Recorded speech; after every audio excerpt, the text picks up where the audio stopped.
शिव जी का देखिए एक नियम देखिए, पार्वती का सम्मान रखते हैं और इधर पार्वती जी शिव जी के अलावा कहीं मोहित नहीं होती है। वो नारी पार्वती है जो अपने पति के अलावा कहीं मोहित नहीं होती है। धन्य हो पार्वती देवी। वो पुत्र गणेश के समान है जो अपने माता पिता की आज्ञा का पालन करता है और जहाँ उसको ड्यूटी दे देते हैं वहाँ वो अलर्ट खड़ा रहता है। गणेश जी की ड्यूटी अधिकतर द्वारपाल में लगती थी। शिव जी, मैंने कहा ना, बहुत महाबुद्धिमान थे और पार्वती भी बुद्धिमान थी। आखिर इतना महाबुद्धिमान शिव भगवान कोई बुद्धू महिला से शादी थोड़े करेंगे। बहुत बुद्धिमान पार्वती। शिव पार्वती दोनों गणेश की ड्यूटी गेट पर लगाते थे कि अपना ही लड़का खड़ा होना चाहिए ताकि धोखाधड़ी का काम नहीं होना चाहिए। ये पूरा वफादारी ईमानदारी से द्वार की रक्षा करेगा। और गणेश जी चंचल बिल्कुल नहीं थे। गणेश जी बिल्कुल अलर्ट खड़े रहते थे कि हमारी माता पिता अंदर ध्यान पूजा कर रहे हैं, डिस्टर्ब नहीं करना। किसी को जाने भी नहीं देते थे। अब परशुराम जैसे महात्मा आगे जबरदस्ती जाना चाहते थे कि अंदर जाऊंगा, मैं शिव जी से मिलूंगा। गणेश जी ने कहा, बाबा जी आप यहीं बैठो, थोड़ी देर के बाद मैं पहुंचकर बताऊंगा। बिना उनकी आज्ञा के आप एंट्री नहीं हो सकते। परशुराम तो भयंकर क्रोधी बचपन से ही थे। ऐसे साधु को क्रोधी नहीं होना चाहिए। यदि आप साधु होकर के अपना क्रोध कंट्रोल नहीं कर सकते हैं तो ये काम वासना को कंट्रोल कैसे करेंगे? आप लोभ लालच को कंट्रोल कैसे करेंगे? ये जो अंदर क्रोध आ रहा है बहुत ज्यादा, जिस साधु को क्रोध आता है ना, अरे साधु को आए चाहे गृहस्थ को आए, किसी को आए, ये क्रोध संकेत दे रहा है, चुपचाप संकेत दे रहा है कि इस व्यक्ति के अंदर काम वासना का भट्ठा जल रहा है। इसकी कामना में बाधा पड़ रही, इसलिए क्रोध के अंगार बरसा रहा है। विषया विनिवर्तन्ते निराहारस्य देहिना रसवर्जम रसोपयस्य परम दृष्ट्वा निवर्तते। ध्यायतो विषयान पुंसा संगते स्वजायते संघात संजायते कामः कामात् क्रोधोपजायते क्रोधात् भवः सम्मोहः सम्मोहात् स्मृति विभ्रमा स्मृति भ्रंसात् बुद्धिनाशो बुद्धिनाशात् प्रणश्यति।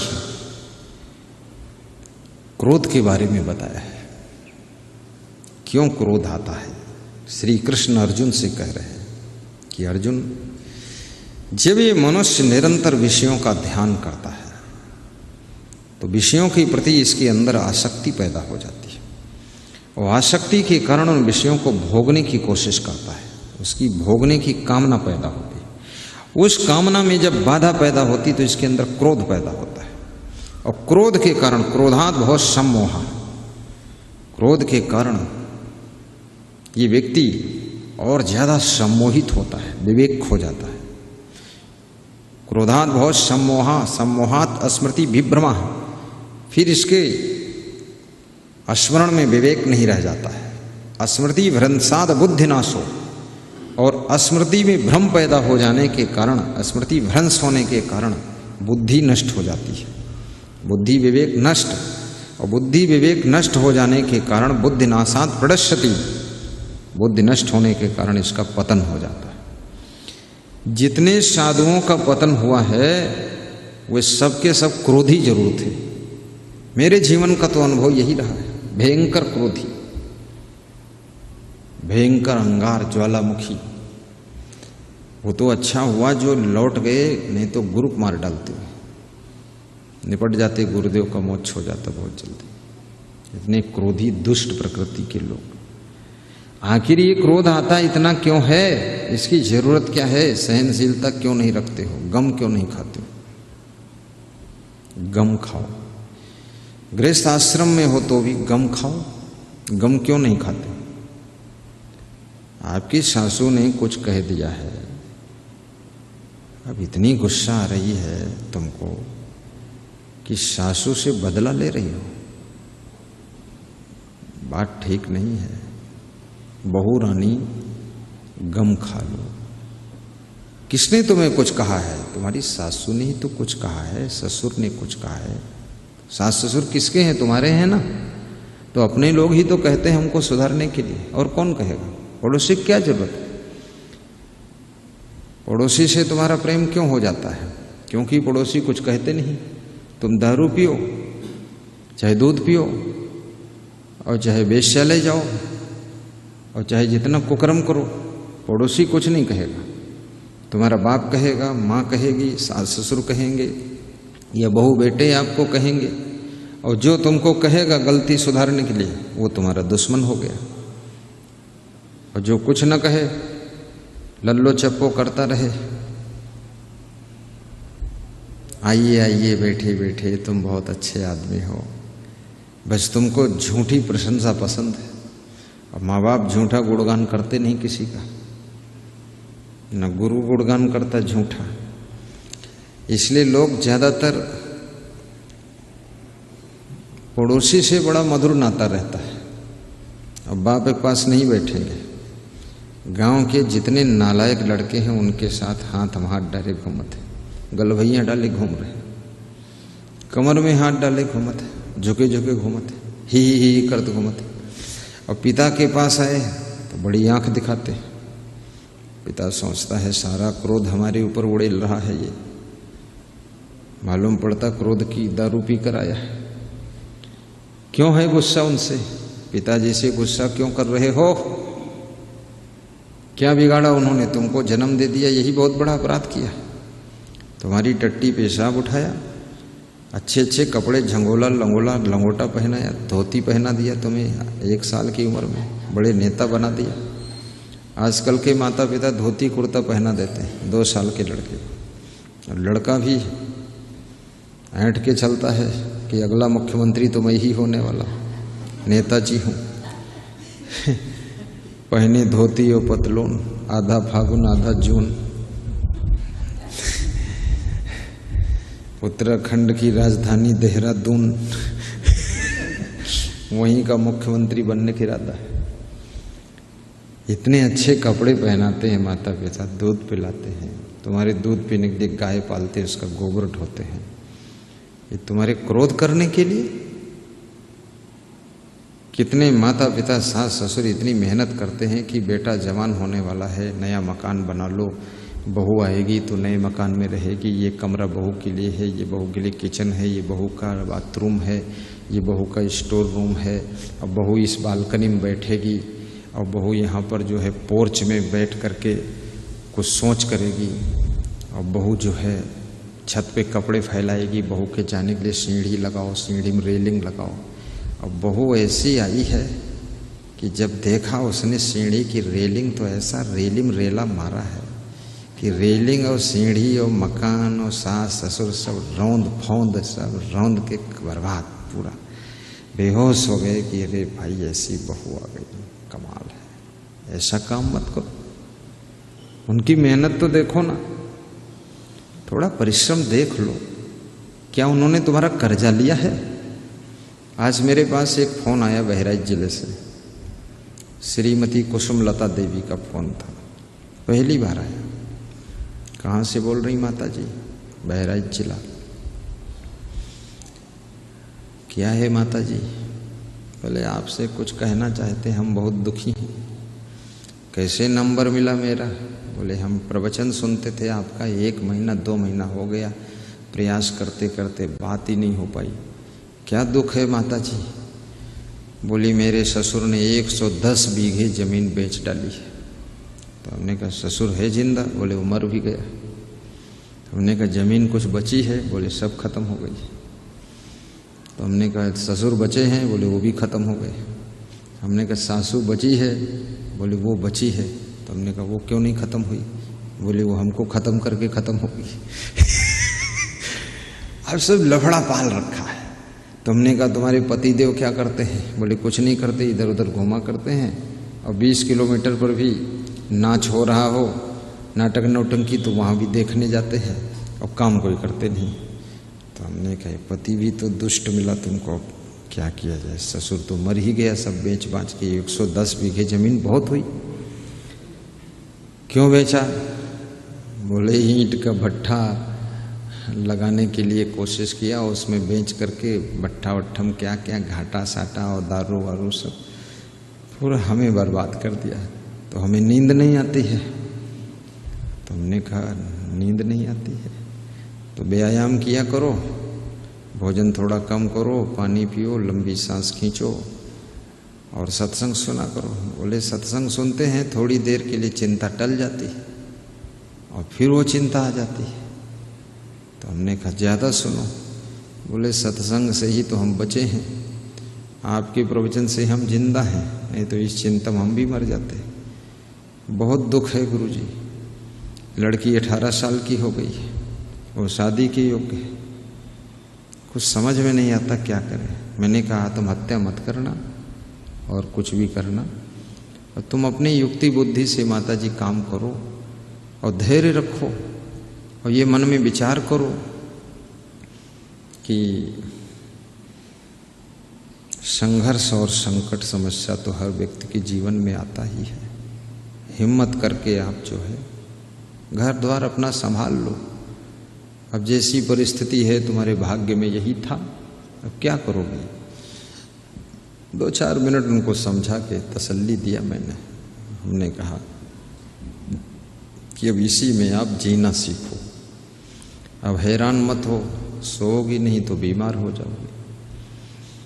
बोले बीमार बहुत हैं हम, दवाई कराओ पैसा नहीं है, इलाज करने के भी पैसे नहीं, बेटी की शादी करने के पैसे नहीं, बेटा को पढ़ाने के पैसे नहीं, और पति देव खाली नाम के पति देव, कोई काम की नहीं, इधर उधर घूमते हैं। वो भी पान पुड़िया खाते हैं, गुटखा खाते हैं, बीड़ी सीढ़ी पीते हैं, कहीं फ्री में दारू मिल जाए तो उसको भी पी लेते हैं। अब ये सब बर्बाद करना, पत्नियों को दुख देना, अपने बेटे बहू को दुख देना, हस्ती बर्बाद कर देना। तो अपने सास ससुर को धन्यवाद दीजिए कि तुम्हारे सास ससुर ने कम से कम इतना अच्छा मकान बना कर दिया, इतनी अच्छी प्रॉपर्टी आपको सुपुर्द किया। अब कम से कम उनको एक चाय तो दे दो। कितने की चाय है? 2 रुपये की चाय बनती है। 2 करोड़ की प्रॉपर्टी दिया है और चाय भी उन्हीं की है और किचन भी उन्हीं का, और बहू बना कर पिलाना नहीं चाहती, और स्वयं उन्हीं के किचन में उन्हीं की चाय, उन्हीं के पैसे शक्कर डाल डाल पिए थे, और सास ससुर को नहीं पिलाना चाहती। अब ये कितनी बड़ी बेईमानी है, बहुत बड़ी बेईमानी है। और अभी अगर उसका सास ससुर या उसका पति ढपोल शंख निकल जाता, तो जिस घर में तुम भोजन करते हो, जिस आश्रम में भोजन करते हो, नाश्ता करते हो, खीर खाते हो, पूड़ी खाते हो, हलवा खाते हो, कचौड़ी खाते हो, फल फ्रूट खाते हो, काजू किशमिश ड्राई फ्रूट खाते हो, गद्दे पर सोते हो, पंखा चलाते हो, खूब करवट बदलते हो, रात में करते हो, ये सब हो रहा है, तमाशा देख रहा हूं मैं। तो ये किसके बल पर हो रहा है? ये मजा लूट रहे हो, सुख पा रहे हो, और दिन रात घर में पायल बजा रही हो और सास ससुर की खोपड़ी बजा रही हो। आखिर ये इतना बड़ा पाप का काम हो रहा है, उसको दुख दे रही हो। एक चाय की दुकान पर मैंने देखा, वहाँ समोसा बन रहा था, पकौड़ी बन रही थी, पोहा बन रहा था, और वहीं चाय की दुकान पर चाय बन रही थी। तो खाने पीने के लिए 20-30 लोग बैठे थे। तो चाय बनाने वाले, पकौड़ी बनाने वाले, वो सब जुट के बेचारे मेहनत कर रहे थे, पति पत्नी जुटे थे सब, बहुत उनके धुआं लगा था भट्ठी का, और सवेरे जुटे थे 4 बजे चाय लोग पीते हैं। पीने वाले भी तो इतने धूर्त हैं, सवेरे उठकर पानी पीना चाहिए, बिना मुंह धोए। कहते हैं बेड टी। बेड टी का मतलब क्या है? रात भर में जितना मैल मुंह में इकट्ठा हुआ है वो सब गरम गरम चाय के साथ में घोल कर पी, वही है बेड टी। उसको घोल के पी जाते हैं, कुल्ला नहीं करते। अब घर में तो बेड टी कोई देगा नहीं इतना ज़्यादा, तो पड़ोस में ठेला पर चाय बन रही, वो बेचारा 4 बजे उठकर वो भी बनाता है कि मैल पी वाले आ रहे हैं, बेटी दे देता बना करके। अब पाता क्या उनसे है, 5 रुपये मिलता है आज के ज़माने में। 5 रुपये में 2-2.5 रुपये का तो खर्चा हो जाता है।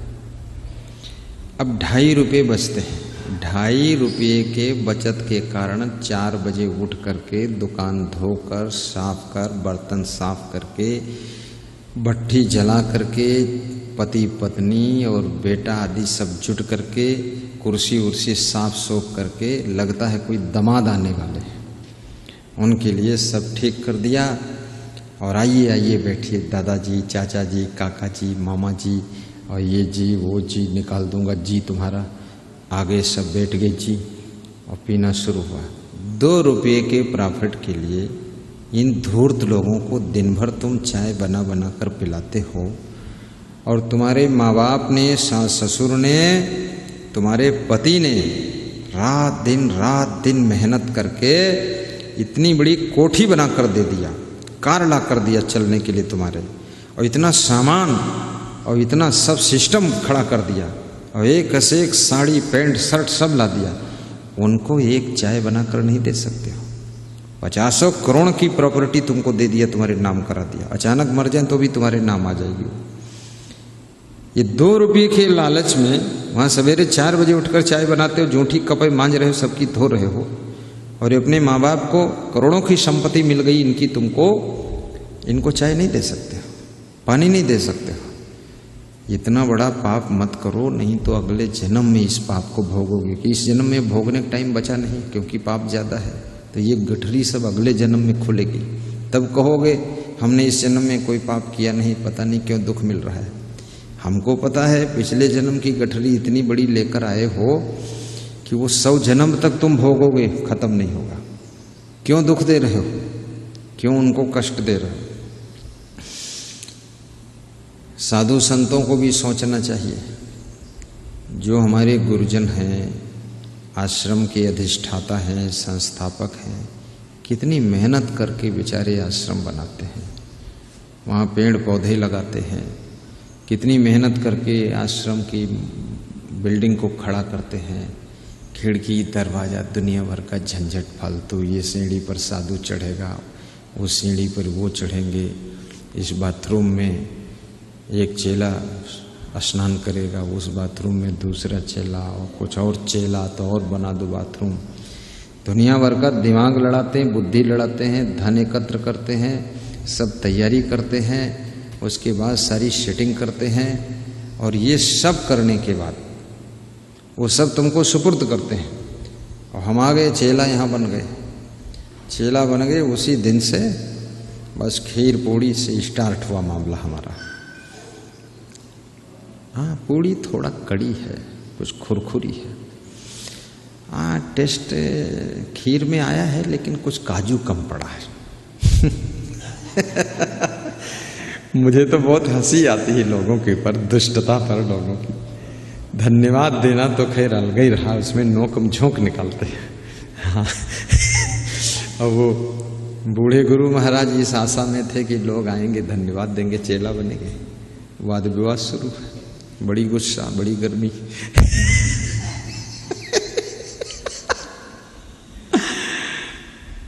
तो इसलिए वहां भी कलह कलेश पैदा हो जाता है।